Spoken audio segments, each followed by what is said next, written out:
میں ہاتھ جوڑ کے مولوی صاحب سے ایک سوال کرتا ہوں یار، فتویٰ نہ لگانا، گولی نہ چلانا، گستاخی کا ٹائٹل نہ دینا، بس مجھے جواب دے دینا۔ حضرت ابو بکر صدیق نے وہاں کہا کہ مجھے دفن کرو، کس حق سے؟ حضرت عمر بن خطاب وہاں دفن ہوئے، ان کے باپ کی وراثت تھی، کس حق سے؟ بلکہ اہل سنت کی کتابیں بڑی پڑی ہیں۔ امت مسلمہ میں جو سب سے بڑا ڈسپیوٹ ہے، جو سب سے بڑا تنازع ہے، جو سب سے بڑا اختلاف ہے، وہ فدق ہے۔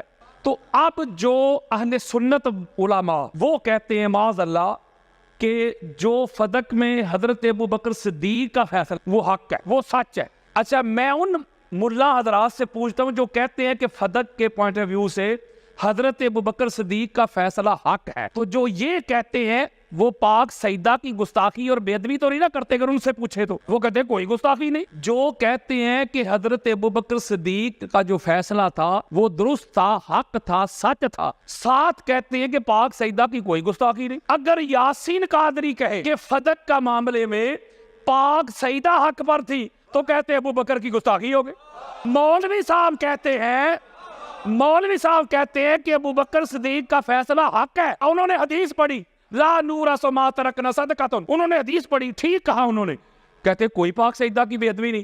میں کہوں کہ پاک سیدہ حق پر تھی تو کہتے تو نے گستاخی کر دی۔ یارو یہ درنگی تو نہیں نہ ہونی چاہیے، پرکھنے کا معیار تو ایک ہونا چاہیے نا۔ اس کا مطلب ہے کہ صحابہ کے لیے تیرا پیمانہ اور ہے، اہل بیت کے لیے تیرا پیمانہ اور ہے۔ ہماری بخاری میں اور مسلم میں مسند احمد بن حنبل نے پوری سیاستہ میں یہ حدیث کثرت کے ساتھ آئی ہے۔ اور اگلی بات سنیں، جو حضرت ابو بکر صدیق کا دفاع کرتے ہیں اس معاملے میں، کوئی ایک بندہ آپ کو ایسا نہیں ملے گا جس نے اس حدیث کی سند پہ گفتگو کی ہو۔ سند اتنی تگڑی ہے، سند میں ہستیاں تو دیکھو۔ اس فدق والی جو روایت ہے اس کو روایت کرتی ہیں ام المومنین حضرت اما عائشہ صدیقہ۔ اب کہو ضعیف، وہ جو ہے ہی صدیقہ یار، وہ روایت کر رہی ہیں، عبداللہ بن زبیر روایت کر رہے ہیں، ابن شہاب زہری روایت کر رہے ہیں۔ ایک بندہ بھی سند میں ایسا نہیں جس کے بارے میں کوئی مائی کا لال جرا کر سکے۔ ہماری صحیح بخاری میں یہ روایت موجود ہے کہ جب پاک سیدہ دو روایات ہیں، سرکار عباس بن عبد المطلب کے ساتھ خلیفہ اول کے دربار میں حاضر ہوئی اور مطالبہ کیا فدق کا۔ بڑی خاص بات دینے لگا ہوں، جب انہوں نے مطالبہ کیا آگے سے حضرت ابو بکر نے کہا کہ حضور نے فرمایا تھا لا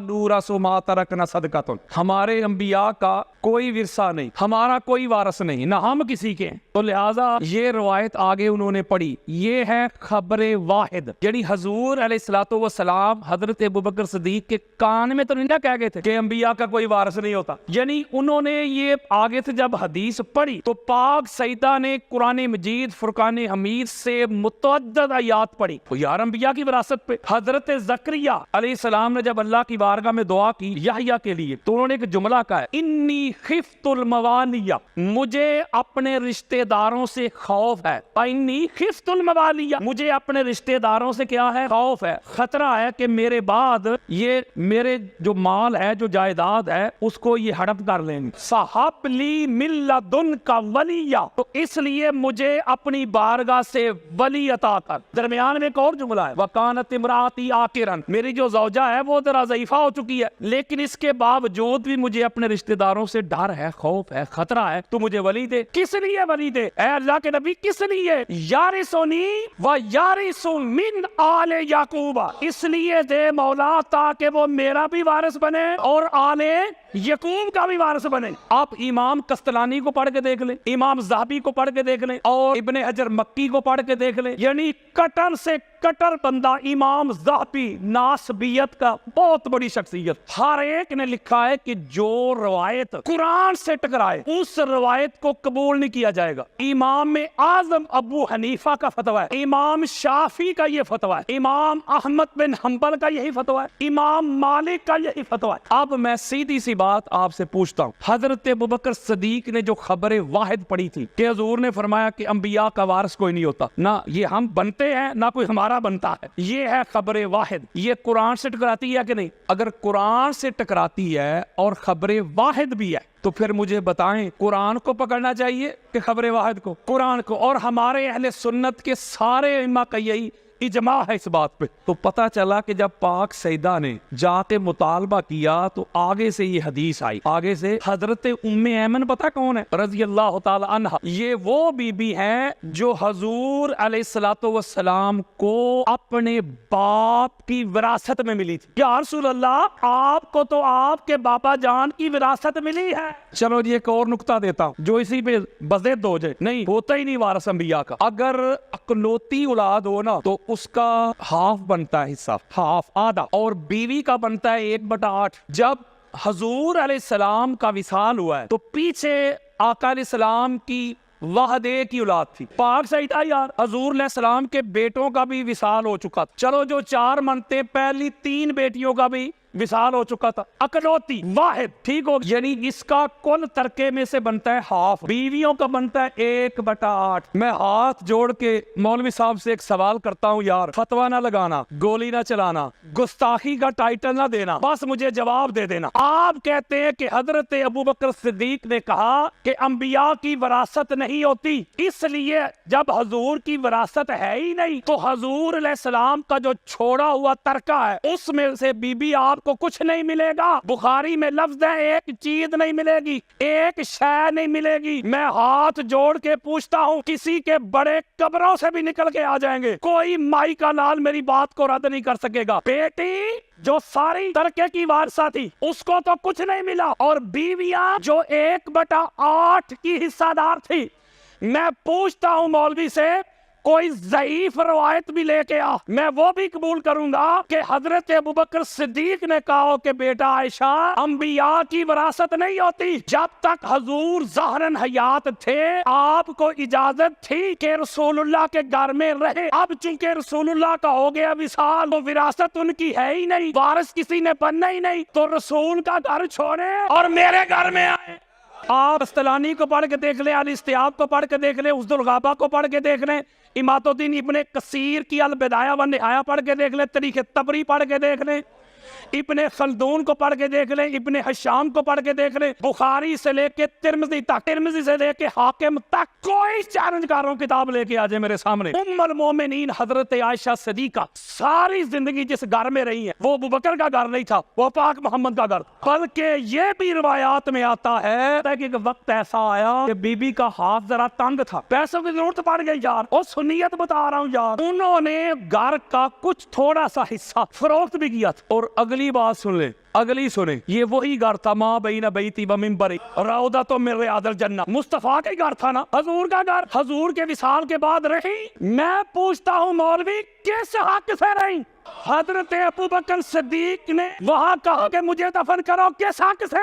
حضرت عمر بن خطاب وہاں دفن ہوئے، ان کے باپ کی وراثت تھی، کس حق سے؟ بلکہ اہل سنت کی کتابیں بڑی پڑی ہیں۔ جب مولا حسن علیہ السلام کا ان کی شہادت ہوئی، ان کی جب تدفین ہونے لگی تو حضور علیہ السلام کے ساتھ کرنا چاہتے تھے مولا حسین بادشاہ سرکار، اور ام المومنین حضرت عائشہ صدیقہ سے پوچھا گیا جا، انہوں نے کہا نہیں یہ جگہ میں نے اپنے لیے رکھی ہوئی ہے، بڑی خاص بات ہے بچوں سے کتاب نے، یہ جگہ میرے اپنے لیے، میں اجازت ہی نہیں دوں گی۔ ان کو دفن نہیں ہونے دیا، بلکہ مروان بن حکم لعنتی نے اپنے پورے ساتھیوں سمیت مولا حسن بادشاہ سرکار کے جنازے پہ تیروں کا می برسایا۔ یارو جن کا حق ہی نہیں بنتا، نبی کی وراثت ہی نہیں ہوتی، تو یہ کیسے بن گئے؟ جب نبی کی وراثت تقسیم نہیں ہوتی ذرا عدل کے ساتھ فیصلہ کیجئے گا۔ جو آگے الفاظ ہے نا بخاری میں مسلم میں، جب بی بی نے دلائل دیے، جب بات قبول نہ کی گئی تو پھر الفاظ آگے بخاری میں، مسلم میں، مسند احمد بن حنبل، فہاجرت فغاضب، کہ پاک سیدہ پھر غضبناک ہو گئی، ناراض ہو گئی، خفا ہو گئی، تعلق توڑ لیا، لا تکلمہ حتی ماتت، یہاں تک جب تک پاک سیدہ ظاہراً حیات رہی حضرت ابوبکر سے کلام بھی نہیں کیا، اور رات کے اندھیرے میں وصیت کی۔ مولا علی علیہ السلام کو بخاری پڑھ رہا ہوں یار، کہ رات کی تاریکی میں پاک سیدہ کی نماز جنازہ مولا علی علیہ السلام نے پڑھائی۔ ایک روایت میں پیچھے 7 لوگ تھے، ایک میں 6 لوگ تھے، ایک میں 8 لوگ تھے، ایک میں 11 لوگ تھے، اور حضرت ابوبکر اور حضرت عمر کو خبر تک نہ دی۔ گستاخی نہیں کر رہا کسی کی یار، روایت پڑھ کے دے رہا ہوں یار، کسی کو اگر میری بات پہ اختلاف ہو تو یہ میرے موبائل میں پڑھی ہے ساری حدیثیں ابھی دیتا ہوں جو ہماری کتابوں میں لکھا ہوا وہ بتا رہا ہوں. اس میں لکھا ہوا ہے کہ پاک سیدہ ناراض ہو گئی, غضبناک ہو گئی. اور اسی بخاری میں یہ بھی حضور علیہ السلام کا فرمان ہے نا, قال رسول اللہ فاطمہ تو بدعۃ منی فمن اغضبها اغضبنی, فاطمہ میرا ٹکڑا ہے, جس نے فاطمہ کو ناراض کیا اس نے مجھے ناراض کیا.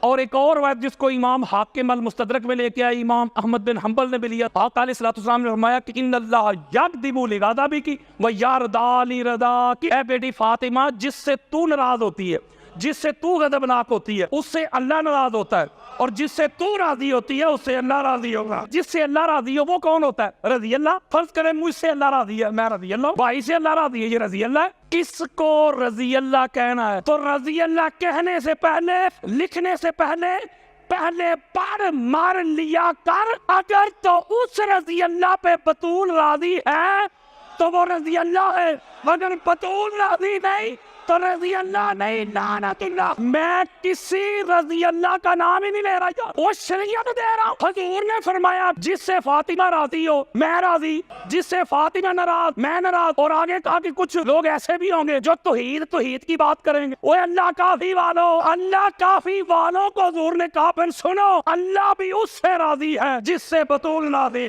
یہ چونکہ روایات ہماری کتابوں میں ہے نا, اہل سنت میں کہا جاتا ہے کہ قرآن کے بعد بخاری ہے. بڑے سے بڑا کٹر ناس بھی نا اس پر ذرا ہی نہیں کرتا. اب انہوں نے سوچا ہے حالانکہ کریے, ہماری کتابوں میں لکھا ہے کہ پاک سیدہ کی ناراضگی تو اللہ کی ہو جاتی. بندہ تے گیا, نمازیں روزے بھی گئے. اب انہوں نے کیا پتا کہ کیا کہا. میں ایک مولوی صاحب کی تقریر سن رہا تھا, نام نہیں لے رہا, وہ کہہ رہے تھے بھائی شیعہ لوگ, حالانکہ کہ بخاری رہ کہتا ہے شیعہ لوگ, اس کا مطلب بخاری بھی پھر شیعہ ہی ہوا. وہ کہتے ہیں شیعہ لوگ کہتے ہیں کہ فدق کے معاملہ میں حضرت ابوبکر صدیق نے پاک سیدہ کو ناراض کر دیا, تو حضور نے فرمایا تھا جس نے پاک سیدہ کو ناراض کیا اس نے محمد کو کر دیا. اگر یہی بات مان لی جائے تو پاک سیدہ کو تو مولا علی نے بھی ناراض کیا. اب وہ دلیل کیا دے رہا ہے وہ ذرا توجہ کے ساتھ سنیے گا. روایت یہ پیش کر رہا ہے کہ جب ابو جہل نے, ابن حشام نے مولا علی علیہ السلام کی بارگاہ میں ایک خواہش کا اظہار کیا کہ میں اپنی بیٹی کی شادی آپ سے کروانا چاہتا ہوں, ذرا توجہ میری طرف رکھنی ہے آپ نے. وہ کہتے ہیں کہ جب مولا علی, مولوی صاحب کہتے ہیں مولا علی دوسری شادی کرنا چاہتے تھے